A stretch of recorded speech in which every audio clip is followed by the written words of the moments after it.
اور اہل فلسطین کی عملی، جانی اور مالی مدد امت مسلمہ پر فرض ہے۔ 55,000 سے زائد کلمہ گو افراد کو ذبح ہوتے دیکھ کر بھی کیا جہاد فرض نہیں ہوگا؟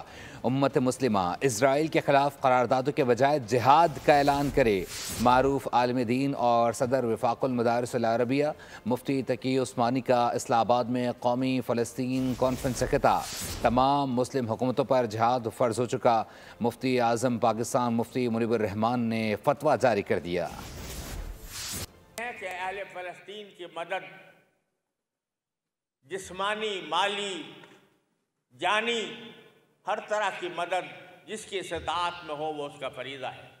ساری دنیا کے سامنے غیر ملکی ضمانتوں کے ساتھ کیے ہوئے معاہدے کو توڑ کر آج یہ پھر دوبارہ ان معصوم بچوں پر، عورتوں پر، بوڑھوں پر، مسجدوں پر، ہسپتالوں پر بمباری کر کے اس کو ملبے کا ڈھیر بنا رہے ہیں۔ نئے اس نے قبضے کیے ہیں اور یہودیوں کو وہاں پر بسانے کے جو اقدامات کیے ہیں وہ غیر قانونی ہیں، غیر ضابطے کے خلاف ہیں۔ ایسی صورتحال میں شرعاً الاقرب فالاقرب کے اصول پر تمام مسلم حکومتوں پر جہاد فرض ہو چکا ہے، جس کے نتیجے میں فلسطینیوں کی نصرت امت مسلمہ پر واجب ہو چکی ہے۔